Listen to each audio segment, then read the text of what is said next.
Ahora sí. ¿Sí? Sí. Súper, perfecto. Ya. Ahora sí, entonces podemos iniciar con todo. Listo. Al fin nos podemos encontrar bien.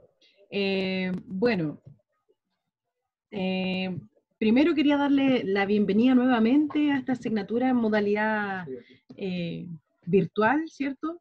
Algunas no me conocen, yo creo que la mayoría no me conoce. Mi nombre es Camila Echeverría y soy educadora diferencial. Mi especialidad es trabajar con problemas visuales y desde el año pasado estoy trabajando en ENAC, haciendo las asignaturas que se relacionan con esa área de discapacidad visual.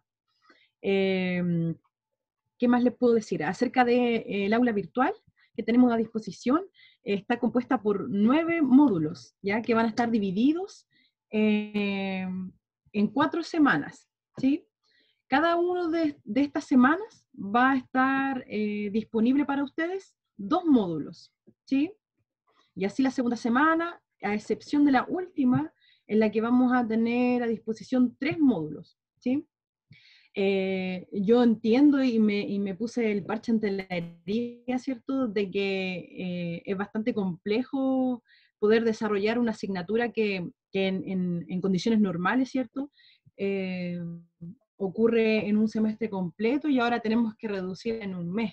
Así que todo lo que está allí está planificado y pensado en los tiempos cortos que tenemos, en las dificultades también,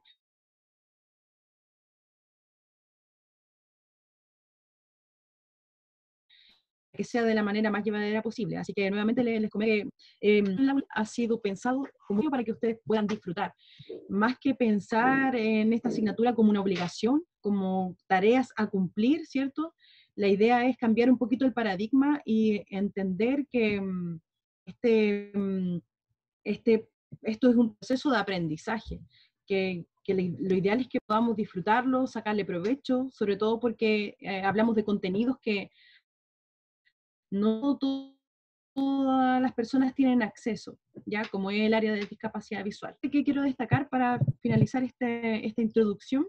Que creo que también les mencioné el día de ayer, es que la comunicación va a ser súper importante en esta modalidad virtual, sobre todo en la que vamos a encontrarnos con situaciones que habitualmente no ocurren en la clase regular, probablemente, así que va a ser importante que nos estemos comunicando. Cualquier cosa, cuenten con toda la confianza de enviarme correo o escribirme a través del aula virtual en la mensajería que está en la parte superior derecha, y así yo pueda ir respondiéndoles. Una cosa a considerar es que generalmente yo tardo de un día para otro respondiendo los correos, o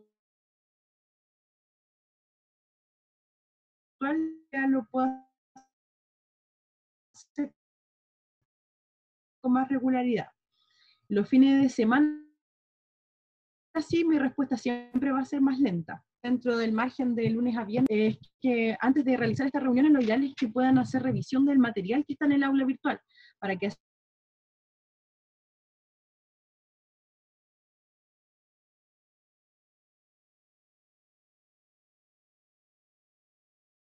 así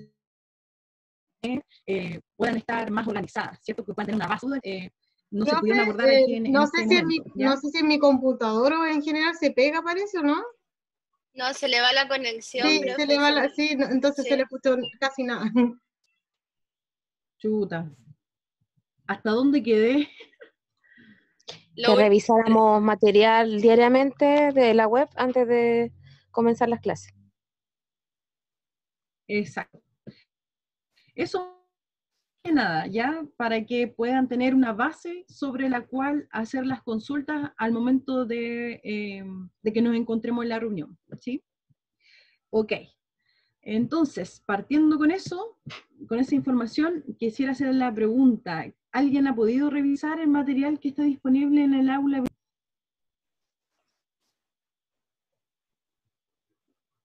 Sí, por ahí Alice puede activar su micrófono o quizás escribir el chat si le acomoda más. Sí, profe. Sí, hoy día ¿De dónde nos estuve... llama usted? ¿Cómo? ¿De dónde nos llama usted? ¿De dónde? Desde Pudahuel, la Embarraca con los cortes de luz. ¿Sí? Sí, Chuta. sí, la señal está muy mala, no hay, se corta la luz cada 10 minutos, vuelve, pero se Chuta, logró caramba. leer algo. Vamos a hacer lo que podamos, ¿cierto? Sí, Estamos bien, pero no importa. claro. Mire, Alison, ¿qué puedo revisar? Bueno, el primer PPT que era sobre discapacidad visual,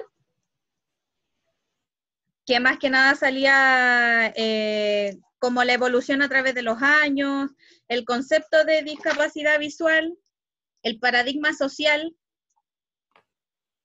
los decretos, la clasificación que daba según la OMS, las etiologías y las causas que se van generando a nivel mundial. Y también Sí, alcancé a siga, por revisar favor. lo del PPT-2, que son las normativas legales y vigentes para la discapacidad visual. Y ahí están los 3 decretos y habla lo del plan de estudios. Perfecto, súper.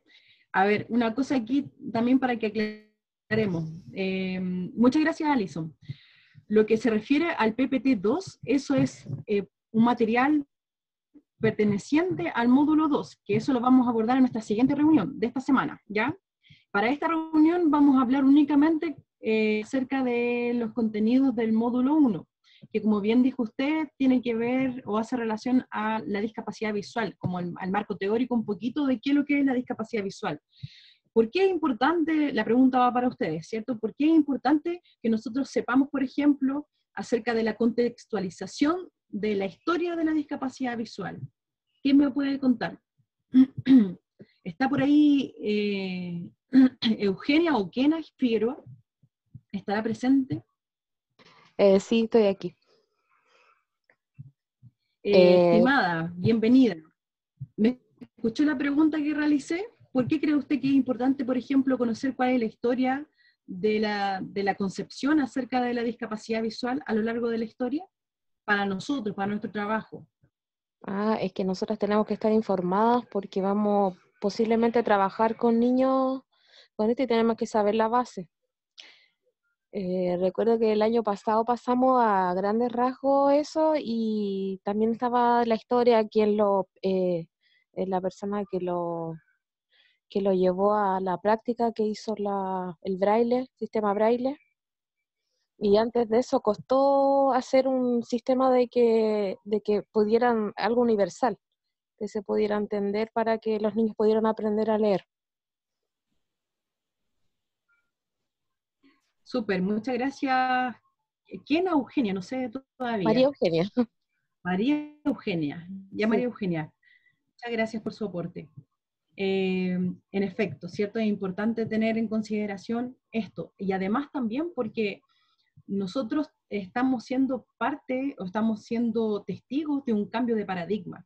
Hoy hablamos de inclusión, ¿cierto? Pero todavía arrastramos una estela de un paradigma pasado en donde la discapacidad en general está vista de una manera más acuciosa, por decirlo de alguna manera, ¿no? Donde tenemos que normalizar al sujeto para poder adaptarlo y llevarlo a un espacio donde la gente es normal, ¿cierto?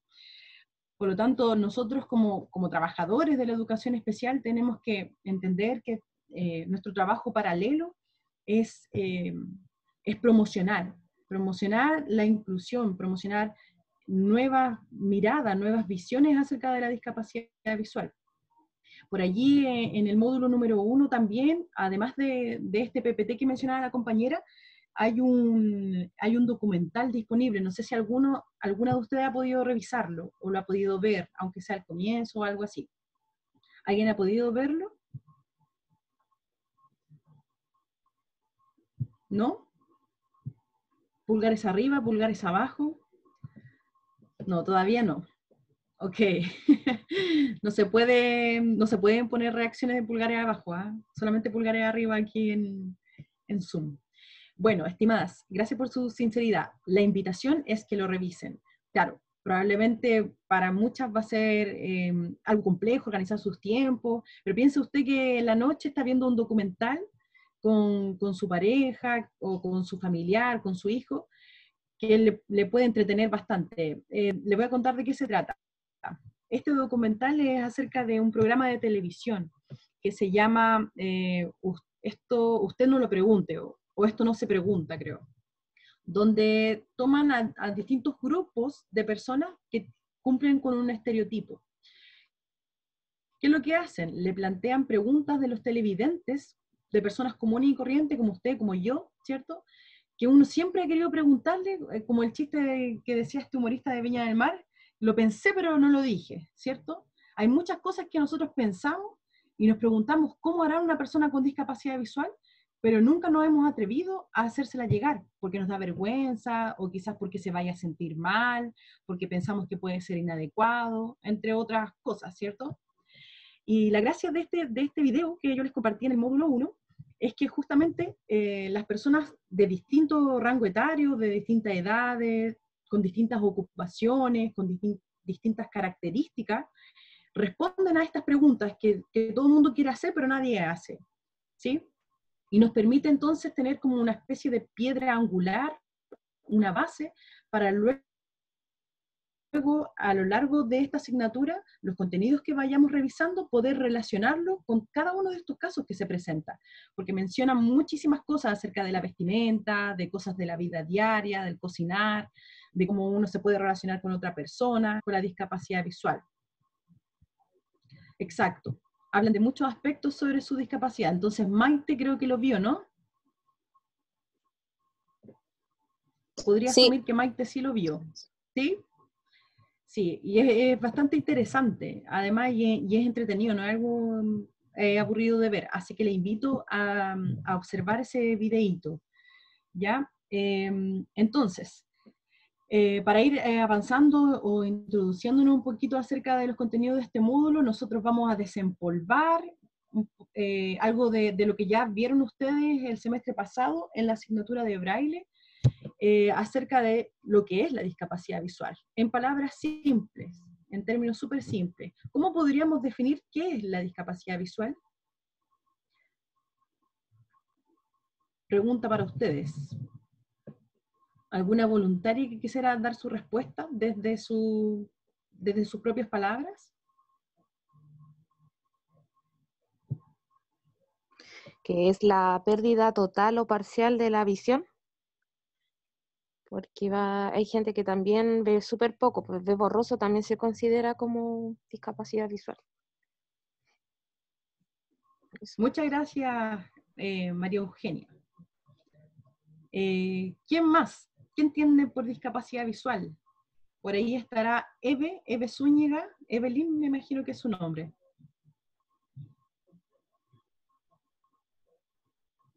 Puede participar por el chat o puede activar su micrófono. Dificultad para ver, dice ahí Mabel, ¿cierto? Y complementando con lo que acaba de decir la compañera, que se puede presentar en distintos grados. Por allí, la compañera Alison mencionó acerca de la concepción de la discapacidad desde el paradigma social. ¿Cómo entendemos la discapacidad visual desde este paradigma social? ¿Qué quiere decir eso? ¿Qué creen ustedes? Que la sociedad ve a las personas con discapacidad visual como, no sé, pobrecito, o le voy a ayudar porque necesita la ayuda, porque lo sienten incapaces, de repente crean esas barreras que para mí eso es la discapacidad visual, es como esas barreras que tiene el individuo en su vida cotidiana. Y en este caso es una persona ciega, que esas son sus barreras, más que nada, generales. Profe, pero también tiene que ver con lo del paradigma social que, bueno, nosotros como país o nuestra sociedad también es la que limita a las personas ciegas para poder desarrollarse en la vida cotidiana o normal. O sea, si tuviéramos a lo mejor mayor implementación sobre braille en algunas cosas de, no sé, o sea, ahora lo vemos en los botones de la micro, en cosas que son, que a lo mejor para nosotros son muy mínimas, pero que para ellos sí es una gran ayuda, pero sí debería existir más. O sea, también es un sistema de comunicación que se debería implementar más. De todas maneras, muy de acuerdo. O sea, claro, hemos avanzado como sociedad, tenemos normativas eh, que solicitan explícitamente que las personas con discapacidad en general puedan, por ejemplo, trabajar, tener derecho al trabajo, ¿cierto? También tenemos acceso a los libros que, ya situándonos en la discapacidad visual, tenemos acceso a los libros que entrega el gobierno de apoyo, por ejemplo, en braille, macrotipo, para los estudiantes con discapacidad visual en la escuela. Claro, pero hay varios aspectos que todavía faltan para poder avanzar. Por ejemplo, no contamos con todos los semáforos sonoros para que una persona con discapacidad visual pueda cruzar la calle con total autonomía, ¿sí? O tal vez incluso nosotros no hemos logrado sacarnos de nuestro imaginario colectivo la percepción de que las personas con discapacidad visual son personas o son sujetos de caridad, ¿cierto? Todavía, por ejemplo, vemos en televisión programas como Teletón, que no puedo discutir, ¿cierto?, que tienen un buen fin, pero que lamentablemente muestra una visión acerca de la discapacidad que es propio de edad media, ¿sí? Entonces, ese tipo de cosas, más que ayudar a avanzar, de repente nos frenan a seguir evolucionando en ese sentido. Maite iba a decir algo, levantó su manito. Sí, con respecto a esto, profe, en el video sale casi al final, sale el uso de los perros guía.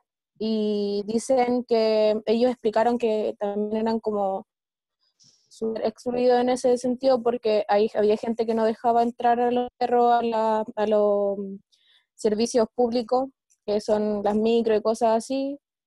Y entonces igual para ellos es como les crean otra barrera más, ellos buscan solución, la gente busca solución y se crea otra barrera intermedia, entonces fome, es fome esa reacción de la sociedad.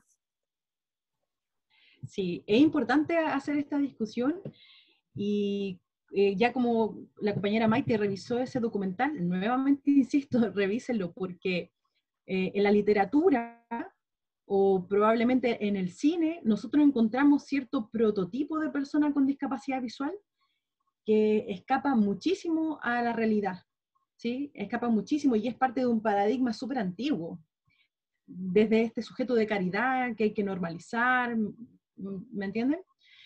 En cambio, este documental muestra personas reales, personas como cualquier otra, que relata su situación y claro, tal vez muchos de ustedes no han tenido posibilidades de tener un encuentro cercano con alguna persona con discapacidad visual.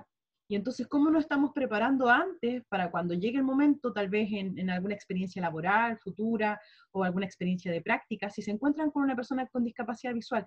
¿Cómo nosotros podemos trabajar desde nuestros prejuicios también para poder aportar en eso? Entonces, es importante, y en menos ahora, ¿cierto?, en este formato virtual, imposible poder salir a la calle y hacerle una entrevista a varias personas con discapacidad visual y preguntarles ciertas cosas de cómo vive su día a día, o tal vez observarlo, ¿cierto? Por eso es bueno, al menos este recurso digital que tenemos de este video de YouTube, para que podamos acercarnos un poquito. Pamela iba a decir algo, ¿verdad? Sí, con respecto a eso, yo pienso que así como en los colegios se pone como un ramo inglés y otros ramos, quizás se podría impartir el sistema braille para tener una base, para que el día de mañana, si nosotros nos enfrentamos con alguna persona con discapacidad visual, nosotros poder facilitarnos la comunicación con esa persona. Y quizás yo pienso que podría enseñarse en los colegios. Claro, algo que no sea solamente del especialista o de la especialista, claro, porque ¿cierto? siempre hacen inglés o francés o otro idioma, pero tomándolo desde el punto de vista de que por el tema de discapacidad. Exacto. Gracias, Pamela, por su aporte. Inclusive, más urgente sería proporcionar el lengua de señas, por ejemplo, en las escuelas, que sea, porque es una lengua. Por lo menos con una persona ciega nos podemos comunicar a través del lenguaje oral, de la descripción, ¿cierto? Al menos.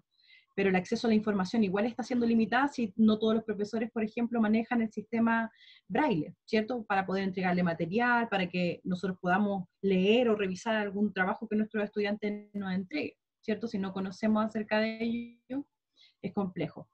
Exacto. Bueno, lo que yo quería hacer era compartirles un poquito acerca de esta presentación que está en el aula virtual para que luego ustedes lo puedan revisar con mayor detenimiento. No todos los colegios cuentan con los recursos en braille, exacto. Aunque podrían, debiesen, es algo que se pide y el gobierno lo entrega de manera gratuita. Es Porque parte así de la como subvención del contratan profesores de inglés, podrían contratar a una persona que enseñe braille o algo así. Así es, así es. Y además también las escuelas cuentan con una subvención. Para los PIEs, por ejemplo, para atender a estudiantes con necesidades educativas especiales, entre ellas está la discapacidad visual, existe una subvención que permite contratar a los profesionales idóneos y también conseguir los recursos especializados para esos estudiantes. Así que a veces el problema es de la administración, tal vez, de esos recursos, ¿no? Que no llegan a flote y los estudiantes no tienen estos recursos. Pero eso más bien tiene que ver con voluntades. Pero en estricto rigor, claro, estos materiales están disponibles para que pueda acceder a la escuela. Ya. Entonces, vamos a hablar acerca un poquito más puntualizado de qué es lo que es la discapacidad visual para que se entiendan algunas cuestiones conceptuales de la presentación que yo les dejé en el aula virtual.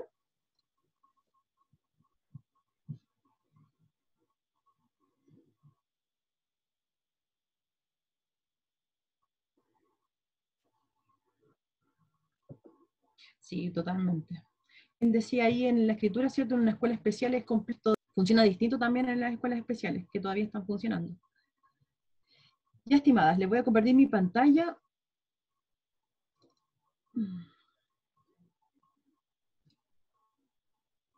¿Se ve bien? ¿Sí? ¿Se puede bien? Ya, súper. Pulgares arriba o pulgares abajo. Esa es la señal. Ya. Hay una cosa aquí que tenemos que tener en claro. Cuando nosotros hablamos de discapacidad visual, en efecto, tiene que ver con esta dificultad visual para poder ver y se presenta en distintos grados, sí. Pero para nuestra mirada pedagógica, lo que nos interesa es entender o tener claro que esta discapacidad visual va a estar compuesta por dos factores. El primero de ellos es la agudeza visual, y es bastante relevante. ¿Por qué? Porque en todas las definiciones que nosotros revisemos, o en la mayoría de las definiciones que revisemos acerca de la discapacidad visual, va a estar en función de la agudeza visual. Va a decir, la persona tiene discapacidad visual siempre que tenga 0,3, va a estar expresado en decimal o también en fracciones. Y uno dice, bueno, ¿qué es ese 0,3? ¿Qué es ese 618 avos, cierto? ¿Qué es eso? ¿Qué rayos es eso? Dice uno. Bueno, Esa es la capacidad del ojo para percibir los elementos, ¿cierto? en efecto, bien dice usted. Entonces, cuando nos dicen ahí en esos decimales o fracciones, la persona ve tanto en el ojo derecho, se refiere a la agudeza visual, que es nuestra capacidad de ver los objetos, ¿cierto?, con mayor o menor nitidez, ¿sí? A través de la agudeza visual yo logro percibir, es el cómo yo veo, ¿sí? Responde a esa pregunta, ¿cómo yo veo? Esa es mi agudeza visual. Hay algunas personas que, por ejemplo, por problemas de miopía, su agudeza visual se ve disminuida y tienen que acercarse a los elementos para poder verlos bien, ¿cierto? Hay algunas personas que tal vez tienen hipermetropía y necesitan alejarse de los elementos para poder ver, porque hay un problema de agudeza visual allí, ¿ya? Que no necesariamente significa que tiene discapacidad visual. Ya eso lo vamos a revisar luego, para que no se asusten aquellas compañeras que tienen su anteojo ahí, no hay problema con eso, ¿no? Ya, entonces tenemos por una parte la agudeza visual, como bien dijo la compañera, que tiene que ver con esta capacidad de ver algo más nítido, la nitidez que nosotros tenemos para poder observar estos detalles. Pero tenemos otro factor aquí importante, que es el campo visual. ¿A qué se refiere el campo visual? En palabras de ustedes. Es como el área que uno alcanza a ver. Exacto, es el área, es el sector que El uno espacio. alcanza a... Exacto. Aquí respondemos a la pregunta, ¿cuánto? ¿Cuánto es lo que ve la persona? ¿Sí? no el cómo ve, eso lo responde la agudeza visual. Aquí responde a la pregunta ¿cuánto? Es lo que abarca la visión de esta persona. Nosotros tenemos el ojo derecho y el ojo izquierdo, y ambos se complementan para poder ofrecernos un campo visual amplio. Si yo, por ejemplo, extiendo mis brazos de lado a lado y muevo mis dedos, seguramente con mi campo visual al 100% funcionando sin ningún problema, de 180 grados, ¿cierto? Yo voy a lograr percibir en mi vista periférica que algo se está moviendo, ¿cierto? Pero una persona que tiene discapacidad visual no va a poder percibir estos elementos que tal vez están aquí alrededor. Quizás su campo visual va a estar súper reducido y por lo tanto vamos a estar hablando de discapacidad visual. Entonces, estos dos elementos van a hablar acerca de esta discapacidad visual. A nosotros nos interesa desde el ámbito pedagógico. El oftalmólogo nos va a decir la agudeza visual que tiene esta persona, nos va a decir una cifra que es cuantitativa acerca de cómo ve esa persona. Y nosotros tenemos que hacer un análisis cualitativo de cómo se presenta esa discapacidad visual. ¿Para qué? Para poder proporcionar la ayuda adecuada según cada caso, ¿sí? Entonces, nos podemos encontrar con algunos estudiantes o algunas personas, ¿cierto?, que tienen una agudeza visual súper bajita, y estamos hablando de discapacidad visual, y sin embargo, su campo visual está en perfectas condiciones. Está al 100% funcionando, su campo visual es de 180 grados, ¿sí? La mitad de una circunferencia. Perfecto, ¿cierto? O podemos encontrarnos con un caso al revés, que la persona tiene tan reducido su campo visual que va a ser considerada como una persona con discapacidad visual, que eso no se nombra en las definiciones que nosotros vamos a revisar generalmente. O pocas veces vamos a encontrar una definición visual, pero sí lo es, ¿ya? Entonces, puede que una persona tenga un campo visual reducido, por ejemplo, una visión tubular, ¿cierto? Y tiene una agudeza visual normal, buena, eficiente, pero tiene este problema de campo visual y tiene dificultades tal vez para sus actividades de la vida diaria, para su autonomía. Estamos hablando de discapacidad visual. Inclusive podemos encontrar otros casos en donde, además de tener una agudeza visual súper bajita, o sea, la persona, ese cómo, ¿cierto?, lo hace de manera bien deficiente, con mucha dificultad, y al mismo tiempo esa persona tiene problemas del campo visual. Y entonces fíjense, el abordaje o las estrategias metodológicas que nosotros utilicemos para el caso de aquel que solo tiene problemas de agudeza visual versus el estudiante que tiene problemas de agudeza visual y de campo visual, va a ser súper distinto, ¿ya? Por lo tanto, tenemos que entender esta dificultad sensorial, ¿cierto?, que se caracteriza por la carencia, la pérdida estructural o de las funciones de la visión, que pueden estar, se presenta a través de la conjugación de la agudeza visual y del campo visual. ¿Sí? ¿Dudas, preguntas hasta aquí? ¿Hablen chino o hablen español? ¿En español chileno? ¿Estamos bien por aquí? Está claro, profe. ¿Cómo? Está claro. Súper. Ya, cualquier cosa me preguntan, si le quedó algo en el tintero, no se atreven, me escriben por interno, no hay problema. Ok, ya, entendimos eso, ¿cierto? Aquí, ya, aquí tenemos, por ejemplo, otra definición acerca de la discapacidad visual, que tiene que ver, la de arriba, ¿cierto?, del paradigma social, desde una perspectiva más cualitativa, ¿cierto?, de la discapacidad visual. No la voy a leer ahora, no voy a profundizar, porque eso luego ustedes lo pueden ahí detallar, que era lo que estábamos hablando recién en todo caso. Aquí el decreto 170 también hace su definición de discapacidad visual, pero fíjense, lo hace a través de una expresión más cuantitativa. Aquí habla de cifras, de un remanente visual que está en ciertos decimales, ¿cierto? Y eso ustedes ahí lo pueden ir revisando más tarde, que ahora no nos interesa profundizar en esto. Lo que me interesa es que ustedes logren comprender esto que está acá. Vamos a imaginarnos lo siguiente. Cuando nosotros hablamos de discapacidad visual, vamos a imaginarnos esta regla, ¿cierto? Del 0 al 1. Y entre medio tenemos decimales, ¿sí? Fíjense, la compañera que tiene anteojos, ¿cierto? Varias de las compañeras que usan anteojos, tal vez el médico, el oftalmólogo le dijo, no, usted tiene en su ojo derecho 0,5 de dioptría, ¿cierto? Ese 0,5 está por acá. No estamos hablando de discapacidad visual. ¿Por qué? Porque este problema visual que tiene la compañera es un problema menor que se corrige con su anteojo y la persona o la compañera puede hacer sus actividades de la vida diaria con total normalidad, sin ninguna dificultad. Sea buena o sea mala la sociedad, la persona se puede desenvolver valiéndose de su visión sin ningún problema, ¿ya? En cambio, cuando hablamos de discapacidad visual, fíjense, es este rango, la persona no ve ya 1, 0,9, ¿cierto? 0,9, no ve eso. Esto es un ejemplo en todo caso el de la regla, ¿ya? Para que quede claro.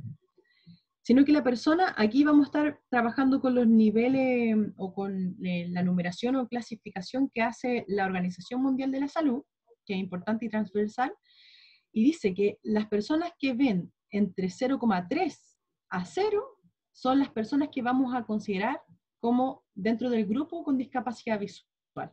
Y fíjense la diferencia, de aquí al 1 hay bastante espacio, ¿no? ¿Sí? Ahora vamos a hacer un zoom.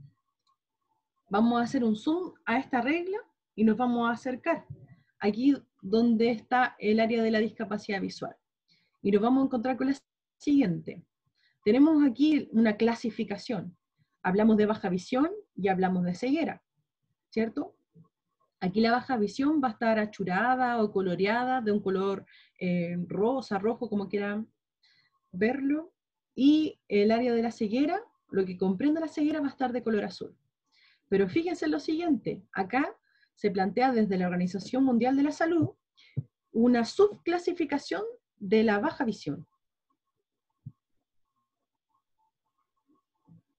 Entonces tenemos la discapacidad visual, que puede ser moderada, o en otras literaturas podemos encontrarla como leve también, no pasa nada. Lo que tenemos que entender es que esta baja visión se presenta con una agudeza visual que está, fíjense, entre este 0,3 hasta este 0,1. Todo este grupo que esté aquí, todas las personas que tengan 0,3, 0,2, hasta 0,1, todo el grupo de personas que está aquí va a ser considerada como una persona que tiene discapacidad visual, que está dentro del grupo de baja visión, pero que es moderada, que es leve. Por lo tanto, esa persona probablemente sí va a poder hacer lectura de un texto si es que nosotros se lo presentamos con un macrotipo. Esa persona, por ejemplo, sí va a poder ver el rostro de otra persona utilizando alguna ayuda técnica, alguna ayuda visual, alguna lupa, por ejemplo, va a poder revisar de manera visual su computador con un magnificador de pantalla, va a poder hacerlo. Para nosotros es importante esa información, ese diagnóstico, ¿sí? Y en cambio tenemos aquí un grupo de discapacidad visual grave, como dice aquí, ¿cierto? O severo, también lo podemos encontrar así. Que fíjense, está entre este 0,1 a este 0,05. Aquí, en este pequeño grupito, tenemos a aquellas personas que están dentro de la discapacidad visual, tienen baja visión, pero esta baja visión es más severa, es más grave, ¿sí? Y por lo tanto puede ser que este estudiante ya no necesite, por ejemplo, o no le sirva si yo le presento un material en macrotipo. Quizás este estudiante va a necesitar que yo derechamente le enseñe braille. Imagínense que además ese estudiante que tiene esta agudeza visual tan bajita, esta baja visión severa, tiene problemas de campo visual. Ya se reducen las posibilidades. ¿Qué es lo que vamos a hacer? O sea, esta persona ve muy mal y además ve muy poquito, ¿sí? Ve casi luces y sombras prácticamente, ¿no? Entonces allí tenemos que tomar decisiones junto con el equipo multidisciplinario, con los otros profesionales, y ir entendiendo que en ambos casos se necesitan distintas estrategias. Y por último, tenemos a la ceguera, que fíjense, es una agudeza visual entre este 0,05 hasta el 0. O sea, esta persona, en términos prácticos, para hablarle en español, esta persona solamente va a ver luces y sombras. No va a distinguir si la sombra que pasó se trata de un auto, si se trata de una persona, si se trata de un objeto mayor o menor, no va a poder distinguirlo. Y por lo tanto estamos hablando de ceguera. Hasta incluso va al punto de la persona ni siquiera va a percibir ni luces ni sombras, ¿cierto? Si está en este nivel, ¿sí? Estas son las clasificaciones que tenemos, según la Organización Mundial de la Salud, de la discapacidad visual. ¿Sí? ¿Dudas hasta aquí? ¿Algo que haya quedado en el tintero?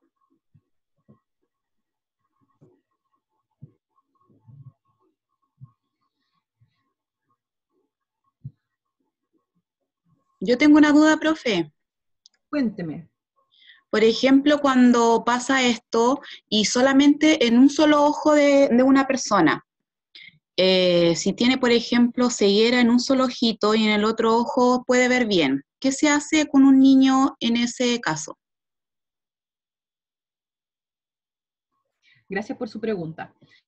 En ese caso, lo primero que tenemos que mirar es la ficha oftalmológica médica para que nos diga si este ojo que está funcional, en qué estado está en el fondo, si podemos servirnos de esta visión de este ojo que está funcional. El ojo que ya no ve nada, ya no podemos hacer mucho más, ¿cierto? Pero sí tenemos algo disponible, tenemos que pensar en qué sí podemos hacer. Luego de eso es importante que nosotros hagamos una evaluación pedagógica para ver tal vez de qué manera nuestro estudiante está resolviendo para poder ver, ¿cierto? De qué manera nuestro estudiante está haciendo los esfuerzos para poder ver.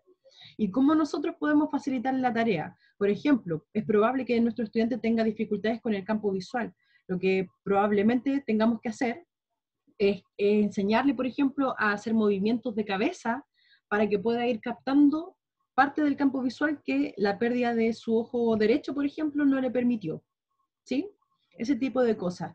Si además este ojo que quedó disponible tiene problemas visuales, ya entonces las estrategias que debiésemos utilizar serían distintas, por ejemplo, en proporcionar ayudas técnicas, hacer estimulación visual a este ojo que sí está disponible, hacer también estos movimientos de cabeza, el campo visual. Podríamos hacer varias cosas y distintas según cada caso. Por eso nosotros trabajamos recogiendo y recabando información, ¿cierto?, de los informes que tenemos en la escuela, y no nos vamos a quedar con el diagnóstico nada más, porque, como bien les dije, la discapacidad visual, sobre todo la baja visión, se presenta en un abanico muy amplio, muy amplio, y por lo tanto es difícil decir a primera qué cosa podríamos hacer con un estudiante sin conocer en profundidad acerca de él, ¿sí? Entonces es importante hacer una investigación exhaustiva para poder saber bien qué estrategia utilizar con este estudiante, pero más o menos según lo que usted me dice, algo así podría ser. ¿Alguna otra duda?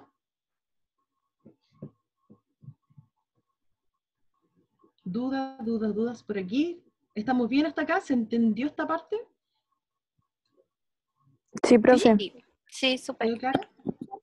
Perfecto. Aquí estamos desempolvando cosas que tal vez pudieron haber visto el semestre pasado, pero nunca está de más, ¿cierto?, recordar algunas cosillas. Además que tuvimos un estallido social terrible que no nos permitió, ¿cierto?, hacer mucho. Así que no se preocupen. Ya, respecto a la etiología, por ahí van a encontrar ustedes esta palabra en esta presentación, y usted va a decir, bueno, ¿qué rayos es esto? ¿Será que la etiología es lo mismo que las causas? No, ¿verdad? Sí, no. Tienen relación, ¿ya? Tienen relación, pero no es exactamente lo mismo. Si nosotros buscamos la etimología de la palabra etiología, seguramente nos va a decir que se refiere a causas de algo, ¿ya? Pero para contextualizarlo aquí en nuestra presentación, para que después cuando la puedan revisar, usted ya sepa de qué se trata, la etiología se refiere al momento del desarrollo de la persona en la cual adquirió la dificultad visual, la discapacidad visual, ¿sí? Por ejemplo, tenemos 4 tipos aquí. Esta es de tipo hereditario. ¿Qué quiere decir esto? Tenemos al papá y tenemos a la madre, ¿cierto? Y este padre tiene, por ejemplo, albinismo. El padre ya tiene albinismo. Entonces, esta madre no tiene problemas visuales, pero el padre sí tiene albinismo. Ellos, al unir sus genes, entonces nace un bebé que tiene albinismo. Esa etiología es hereditaria. Si el papá tiene albinismo, entonces nosotros asumimos que este niño que nació, si nació con albinismo, ¿cierto?, vamos a decir, esto es hereditario. porque el papá tenía albinismo, o porque el abuelo tenía albinismo, ¿sí? O catarata congénita, o glaucoma congénito, retinitis pigmentaria, etc. ¿Sí? Todas estas enfermedades que están aquí son causas pero de tipo, con la etiología, digamos, hereditaria, ¿ya? Tenemos otra causa, que es la congénita, que uno a veces tiende a confundir con lo hereditario, ¿cierto? Esto se refiere a lo siguiente: tenemos aquí al padre, tenemos aquí a la madre, ¿cierto? Y en la génesis de la conformación de ellos, padre y madre, por cierto, una cosa importante, que no tienen un historial de problemas visuales. Padre con visión sin ningún problema y la madre también, ¿sí? Y entonces en la unión de estos dos genes, en esa génesis, en la conformación de este fetito, algo ocurrió que la estructura la estructura visual, ¿sí?, no se conformó de una manera adecuada. Y por lo tanto aquí hablamos de una etiología congénita. O sea, por ejemplo, tenemos aquí la atrofia del nervio óptico. Papá sin problemas visuales, mamá sin problemas visuales y sin historia, ¿cierto?, de su árbol genealógico con dificultades visuales, se unieron, pero aquí algo ocurrió. Puede ser que la mamá haya estado con problemas en embarazo, por ejemplo. Son situaciones que ocurren dentro de la guatita de la mamá, en el embarazo. Y la guaguita entonces, o el bebé, nace con esta dificultad visual, que pueden ser esta atrofia en el nervio óptico, cataratas congénitas, rubiola, toxoplasmosis, ¿sí? Y otra etiología puede ser adquirida o accidental, ¿cierto? Por ejemplo, una persona sufre un golpe fuerte en esta zona y le generó un desprendimiento de retina. Por lo tanto, la etiología de su problema visual es adquirida, ¿sí? Esta persona tuvo un accidente, qué sé yo, se golpeó o tal vez por alguna enfermedad que le generó el problema visual. Eso es adquirido. Puede tener una dificultad visual, por ejemplo, un bebé que ya nació sin ningún problema visual, pero por algunas manipulaciones médicas que fueron tal vez inadecuadas, el bebé perdió la visión, y entonces estamos hablando de una etiología que es adquirida, porque es posterior al nacimiento, ¿ya? Si fuese antes del nacimiento, hablaríamos de una etiología de tipo congénito. Y por último tenemos la etiología víricas, que tiene que ver con virus, se refiere a eso, tóxicas o tumorales, ¿cierto? Como infecciones, meningitis, ¿cierto? Que se relacionan de todas formas con esta otra etiología adquirida o accidental, ¿cierto? A eso se refiere.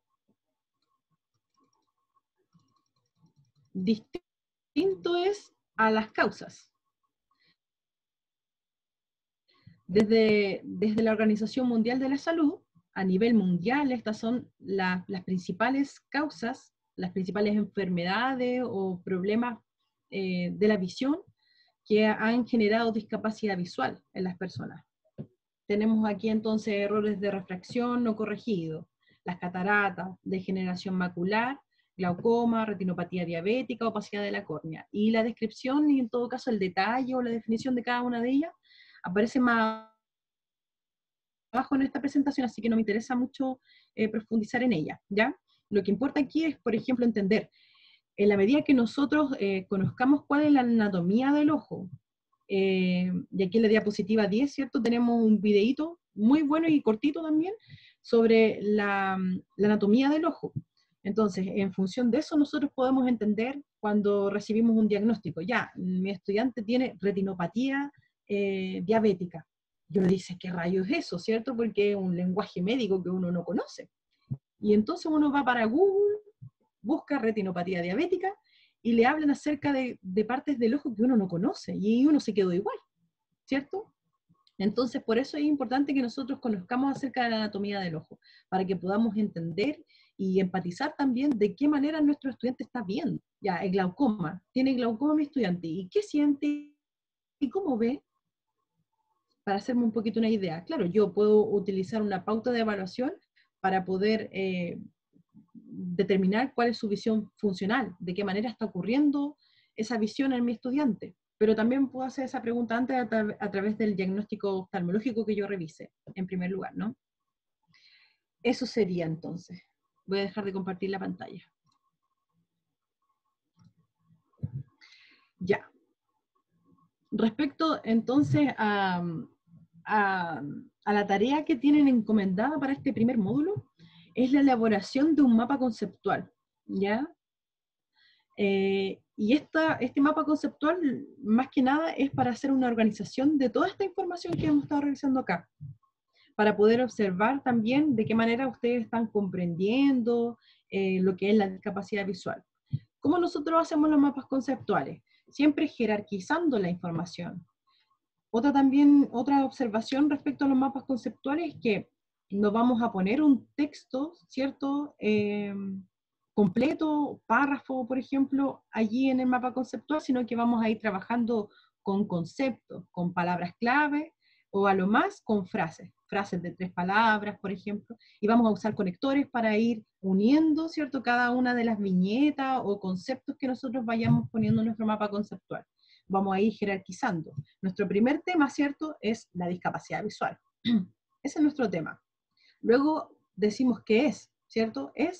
Ponemos una definición muy cortita, y luego podemos tal vez hablar acerca de las clasificaciones que tiene la discapacidad visual. Podemos decir que la discapacidad visual comprende lo que es la ceguera, como también la baja visión, y podemos hablar también de esa subclasificación, jerarquizando también, de esta baja visión, por ejemplo.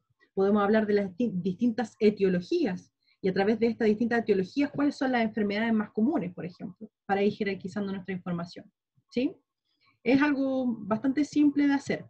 Y otra cosa importante que tenemos en este módulo es el planteamiento de un foro a través de la visualización de este documental que yo les comenté, o programa, no sé, que está en YouTube,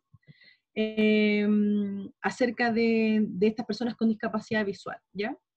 Para que lo revisen y lo puedan ir haciendo. Una vez que ya hayan abordado los contenidos, los recursos disponibles en el módulo 1, hagan estas actividades y luego pasen al módulo 2, porque si mezclan el 1 y el 2, se van a, además de atormentar, se pueden confundir y pueden enviar una tarea de la 1 en la 2 y la de la 2 en la 3, ¿ya?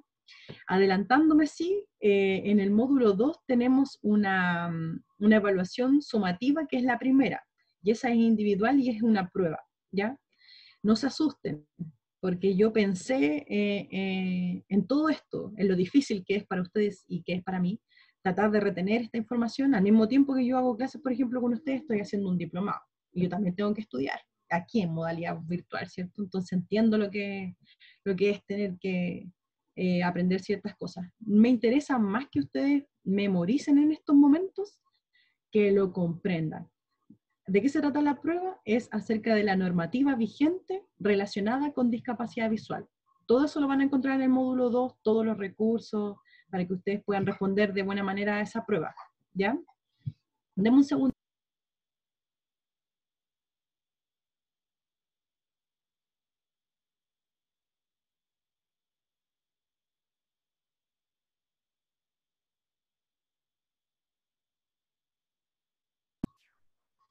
Ya, vuelvo, disculpen. Tenemos problemas infantiles. Los niños no saben del teletrabajo. Ya varias me comprenderán, ¿no? Las que son madres.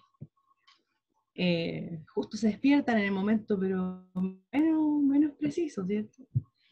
O quieren mamá y se ponen regalones en el momento más inadecuado. Ya, la prueba, chicas, traté de hacerla lo más fácil y simple posible, ¿ya? Está en la plataforma cronometrada, con 1 hora y media, pero son 15 preguntas que pueden ir revisando sus materiales, sus apuntes para poder responderla. Mi intención en ningún caso es perjudicarla o pillarla o ni nada por el estilo. Si ustedes quieren revisar sus apuntes para ir resolviendo sus preguntas, háganlo, no hay problema, ¿ya? Y más que nada, como les decía, no es algo que implica un aprendizaje memorístico, sino que más bien que ustedes logren comprender la utilidad que tienen estos reglamentos para las personas con discapacidad visual, ¿sí? Y luego eso, de todas formas, lo vamos a revisar más profundamente en el siguiente módulo, ¿sí? En la siguiente reunión que tengamos, que va a ser este viernes. Las fechas de entrega, como ya les había dicho, son semana a semana. Cada 2 módulos, ¿cierto? Vamos a estar trabajando en una semana y tienen entonces de lunes a viernes para trabajar en esos contenidos y por lo tanto el producto se debiese entregar el día domingo. Podríamos flexibilizar y hacerlo el día martes, por ejemplo. Ahora, de todas formas, todas las actividades de aprendizaje que ustedes encuentren en el aula virtual, todas, las sumativas y las formativas, no tienen fecha de cierre. O sea, la fecha de cierre es el día 12 de julio, que es cuando termina nuestra asignatura. Entonces, tenemos como esa flexibilidad, lo entiendo, lo que sí les sugiero, para que no vaya a colapsar el aula virtual, que no esperen el último día, por ejemplo, el mismo 12 de julio, para hacer todas sus tareas, y además porque se van a atormentar, vayan paso por paso, vayan semana por semana, no vayan a confundirse o estresarse con los trabajos de esta semana, y se le vayan a juntar con la próxima, ¿sí?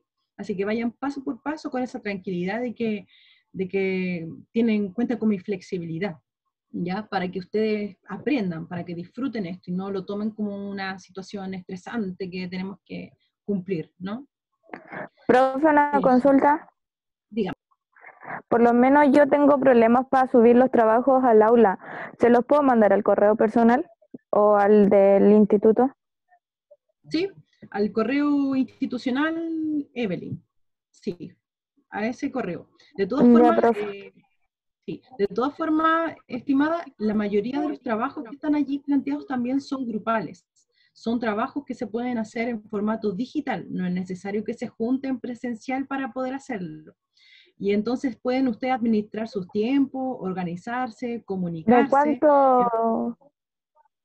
en grupos de 5 integrantes. Ya para yo poder hacerles también una buena retroalimentación.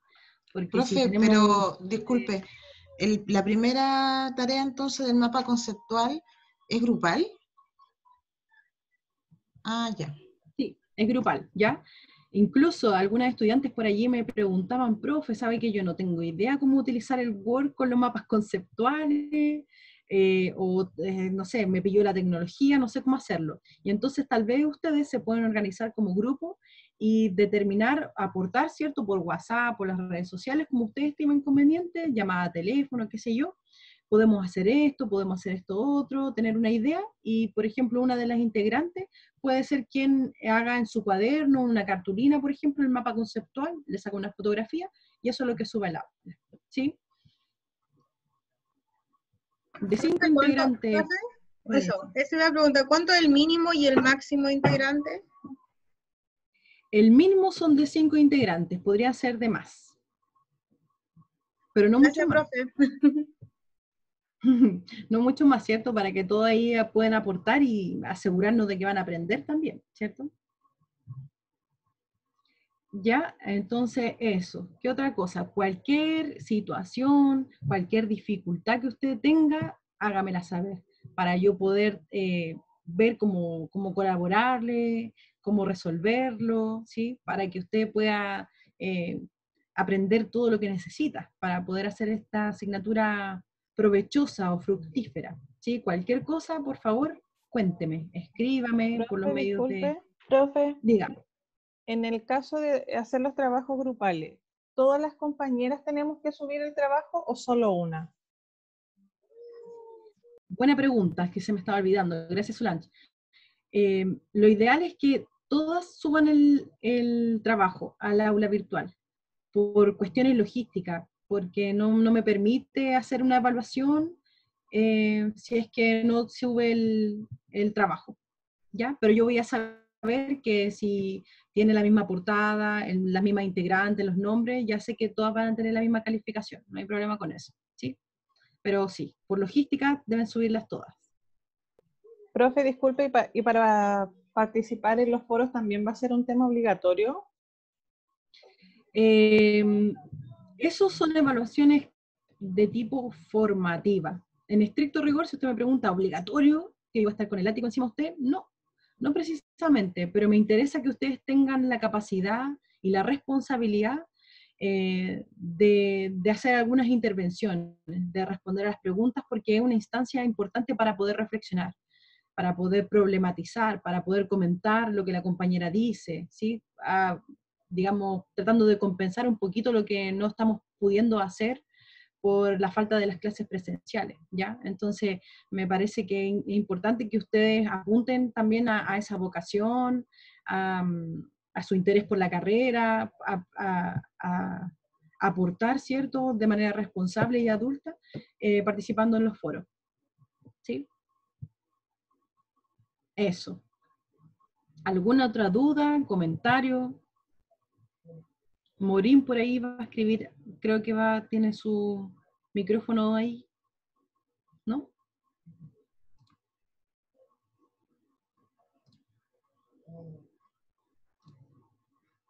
Ya, creo que por ahí ya estaríamos listas. Creo que somos puras mujeres, ¿no? Bueno, estimadas, de verdad fue un gusto haberlas conocido por fin. Nos encontramos entonces este viernes, creo. Les voy a verificar, tiro la información. Ya le envié por... Sí, salía que eran los días lunes y miércoles. Ah, sí, desde la próxima semana, sí, pero las reuniones para esta semana ya están fijas. Nuestra próxima reunión va a ser el viernes. El viernes a las 19 horas, ¿sí? Solamente por esta semana. Ya la otra corre solamente el día lunes y miércoles. Exacto, a excepción de la semana que tenemos feriado, y ahí tal vez podemos ir conversándolo en las próximas sesiones que hacemos con ese día feriado. Si nos Este es día viernes 29. Es día lunes 29. Sí, entonces puede que nos tope, ahora no sé, ya sería decisión de nosotras que estemos de acuerdo en tomarnos ese feriado, que al final uno no ni lo está ocupando ni para salir. Yo al menos no tendría problema hacer la clase ese lunes. Pero si a ustedes les complica, lo podemos pasar para el día martes. ¿Ya? Pero es que el día martes nosotros tenemos clase con la otra profesora con la profe él. Podría ser el miércoles y el viernes, pues, en caso de que a otras compañeras les incomodara tener las clases el día lunes. Bueno, podría ser. Sí, podría ser. Y ahí nos organizamos bien. Perfecto. Eso sería. Listo. Que les vaya muy bien. Cuídense mucho. Cuídense a sus familias también. A los adultos que tengan allí. Que les vaya muy bien. Nos encontramos en una próxima ocasión. Muchas gracias, profe. Chao. Chao, profe, que esté bien. Chao, profe, gracias. Ya.